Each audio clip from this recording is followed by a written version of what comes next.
El viento aullaba como un lamento sombrío, castigando los ventanales del Palazzo Rizzoli, el monumental palacio veneciano que Alessandro Rizzoli había heredado, con sus paredes repletas de historia y secretos. Eran casi las 2 de la mañana. Alessandro, con la corbata aflojada y el traje Brioni empapado por la lluvia implacable, irrumpió por la puerta de roble macizo. Gritó el nombre de Elara, su prometida, pero la única respuesta fue el eco frío del mármol. La lujosa sala de estar, que daba al gran canal, estaba sumida en una penumbra opresiva.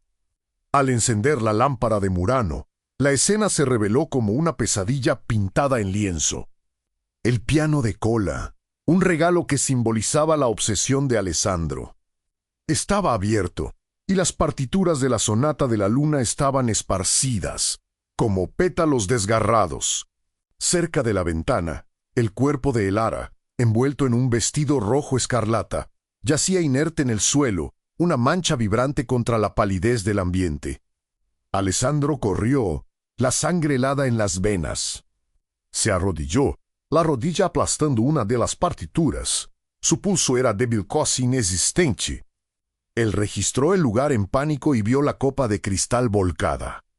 Al inclinarse sintió el olor agridulce y químico, que recordaba almendras amargas. La desesperación lo golpeó con la fuerza de un vaporé a máxima velocidad. Elara, mia única cosa hai fatto. Susurró en italiano, la voz quebrada y casi irreconocible. ¿Qué has hecho, mi único amor? El retorno, la jaula de oro en Venecia.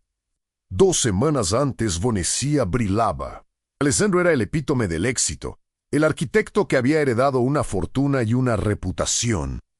Administraba su imperio con precisión implacable, pero su única debilidad era Amorelli. Ella era 10 años más joven, una pianista de talento trascendente, y era el centro de su órbita. El amor de Alessandro por Elara no era solo pasión, era posesión. Él la idolatraba, pero también la asfixiaba, alejándola sutilmente de su vida anterior. El palacio era una jaula de oro, donde el único sonido permitido era el piano de Elara tocado para él. El maestro Ferrara, mentor de Elara desde la infancia, era la principal fuente de conflicto. Alessandro veía al maestro no como un colaborador, sino como un rival, un fantasma del pasado bohemio que deseaba borrar. La apuesta de Alessandro era gigantesca, además de su corazón, arriesgaba la herencia de su familia. Una cláusula prenupcial, impuesta por su padre moribundo. Exigía que encontrara la verdadera felicidad y construyera una familia con amor. O el control total de su empresa pasaría a su primo, Luca. Mantener a Elara no era solo amor, era supervivencia financiera. La siembra de la duda y el primer error. La tensión explotó después de que Alessandro viera a Lara y Ferrara en un encuentro discreto cerca del puente de Rialto, intercambiando lo que parecían ser documentos o cartas. Los celos se convirtieron en una enfermedad devoradora. El primer intento de resolver el problema fue un error desastroso. Alessandro contrató a un exagente de seguridad para seguir a Elara, disfrazando la vigilancia como protección contra secuestros. Intentó amortiguar la culpa con extravagancia, regalándole joyas y una cena privada. El error Lara lo confrontó.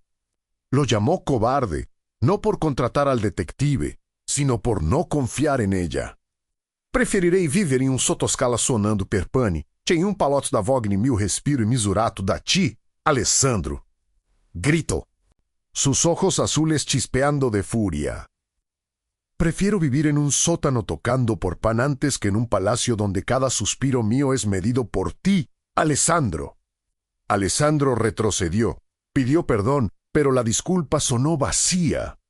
Había clavado una daga en la confianza, y la herida no cicatrizaba. Complicaciones y la decadencia psicológica.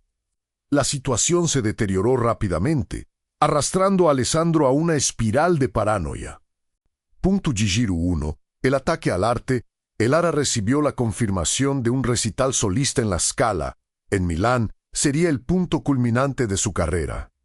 Alessandro, dominado por la idea de que el arte la alejaría de él, usó su influencia en el sector de la construcción para cancelar la reserva del teatro inventando un problema estructural. La noticia destrozó a Aylara. Pasó 2 días enteros encerrada en el estudio, tocando una melodía que parecía un luto. Punto de giro 2. La desesperación financiera y el subterfugio. El primo, Luca, comenzó a enviar informes sobre el desempeño errático de Alessandro en la empresa, amenazando con invocar la cláusula de herencia. Presionado financiera y emocionalmente, Alessandro se convenció de que Aylara estaba planeando dejarlo, quitándole lo único que importaba, su estatus y su amor. La prueba final, obsesionado, forzó sutilmente el escritorio de Aylara. Allí encontró una carta doblada, la caligrafía inconfundible del maestro Ferrara. La carta era la sentencia de muerte para su matrimonio, hablaba de una nueva vida, el momento de nuestra fuga y un encuentro final para esa misma noche. La ira fría de Alessandro se cristalizó en un plan enfermizo. No quería perderla, la haría dependiente. El punto sin retorno. Alessandro volvió a la mansión. El enfrentamiento fue breve y brutal. Le arrojó la carta a la cara. Ella, con la dignidad de quien ya había perdido la lucha hacía días, confirmó que lo dejaría, pero gritó que no era por Ferrara, sino por su cordura. Estaba harta de la jaula de oro. El millonario no podía aceptar el rechazo. En un frenesí de control y desesperación, tomó el frasco de un poderoso sedante que pertenecía a su difunta madre, mezclando una dosis letal en el vino tinto de Aylara. No puedes irte. Te amo demasiado para permitir que te destruyas con esa libertad. Te protegeré de ti misma. El pensamiento era un grito silencioso, la justificación retorcida de un hombre roto, la crisis, la grabadora y la música del perdón. Alessandro vio el cuerpo de Aylara deslizarse al suelo de mármol. El pánico era terror puro. Llamó al médico particular, el doctor Rossi, y comenzó a limpiar la escena del crimen improvisado. Este era el punto más bajo. Había destruido la única belleza de su vida por su posesividad. Mientras esperaba, vio algo brillante bajo el piano, una pequeña grabadora de audio. Con las manos temblorosas, la encendió. El audio no era la confesión de amantes. Era Aylara y Ferrara, discutiendo la composición final, la famosa fuga, que sería el regalo de bodas de Aylara para el Ferrara. Hablaba de la fuga hacia la felicidad de ella, que era musical, la libertad de su carrera. Estaban ocultando el plan para que fuera una sorpresa en la boda.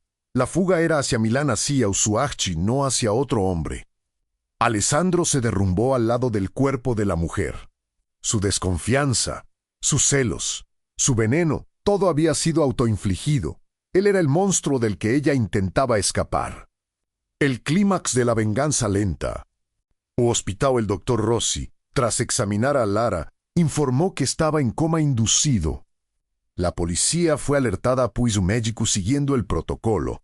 Reportó el sospechoso olor a almendras amargas en la copa. Alessandro estaba acorralado. Mientras la policía se preparaba para interrogarlo, el doctor Rossi se acercó a la cama y se inclinó sobre Aylara, susurrando algo con una sonrisa sombría. Se ele abbiamo fatta, meu caro. Lui e o seu pior inimigo o logramos, querida. Él es su peor enemigo. Desenlace sorprendente, el sacrificio por la libertad. La reviravolta a la sobredosis no era real. Aylara y Ferrara, alertados por el detective contratado por Alessandro sobre el historial de sedantes de la familia Rizzoli, habían preparado la escena de la sobredosis. El veneno era un potente sedante no letal, y las almendras eran un compuesto comestible inofensivo que imitaba el olor. La grabadora no era un hallazgo. Era un señuelo dejado a propósito. Sabían que Alessandro, con su mentalidad controladora, jamás aceptaría una separación normal. La única forma de obligarlo a enfrentar su enfermedad y el crimen era escenificarlo. El plan era usar la confesión o casi confesión de él, la pérdida de su credibilidad y la exposición de sus celos como prueba. Alessandro, completamente destruido, fue conducido fuera del hospital bajo custodia, acusado de intento de homicidio. Había perdido la empresa. Luca asumiría el control inmediatamente debido al escándalo y su reputación. En la puerta del hospital, Elara, ya recuperada y de pie junto al maestro Ferrara, lo observó. Ella no lo denunciaría.